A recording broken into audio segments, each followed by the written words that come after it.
Eu acho que essas leis de proteção às mulheres, essas leis que foram criadas de certa forma para proteger a integridade física da mulher, Maria da Penha, essa coisa do feminicídio, eu acho que essas normativas, essas leis deveriam passar por uma revisão.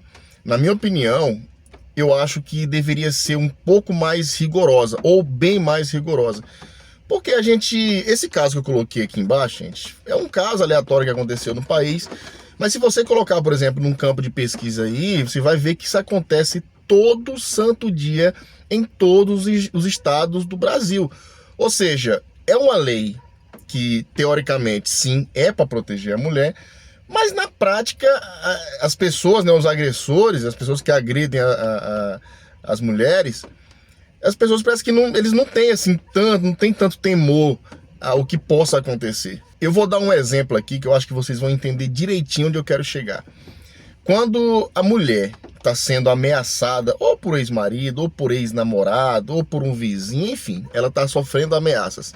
Ela vai até a delegacia, registra um boletim de ocorrência, e quando a justiça de alguma forma vê que aquela mulher está correndo um certo risco, eles emitem um documento chamado medida protetiva, aonde esse documento determina que aquela pessoa que está ameaçando aquela mulher é uma obrigação que ela se mantenha a distância de tipo 100, 200, 300 metros de distância, não pode se aproximar dessa mulher.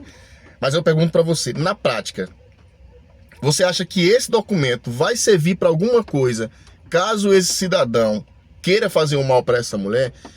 Na prática, na minha visão, isso não vai impedir muita coisa, não. E é exatamente, gente, por causa desse exemplo que eu citei aqui e de diversas situações que a gente vê acontecendo no país aí, que eu acho que essas leis que protegem as mulheres de alguma forma, elas deveriam passar por essa revisão.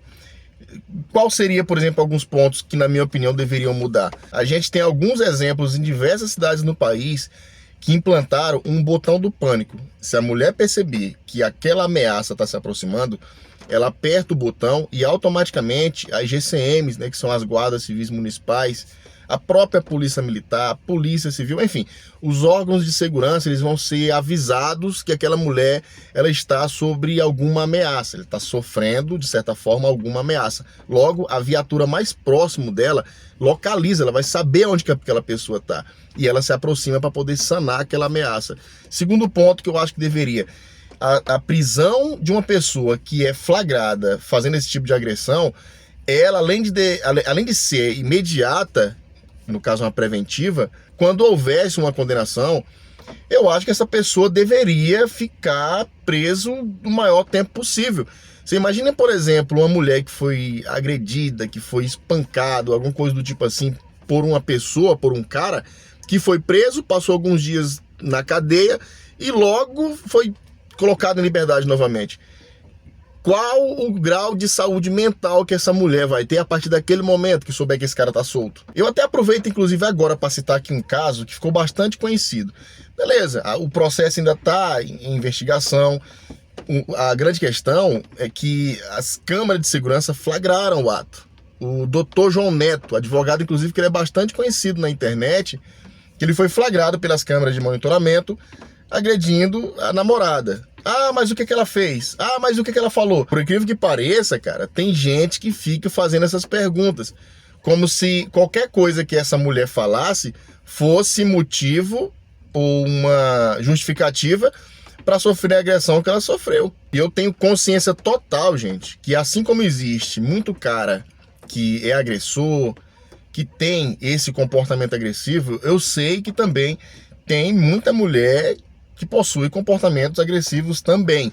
Mas se você colocar na ponta da caneta e verificar os dados, verificar os estudos que são feitos, você vai chegar a uma conclusão que a maioria dos casos envolvendo agressão são de homens contra a mulher. Então, assim, por mais que algumas pessoas tenham esse pensamento meio conspirador e queira colocar essas perguntas como uma forma de chegar numa conclusão de um fato, cara, não tem justificativa. E permaneço firmemente com a minha opinião.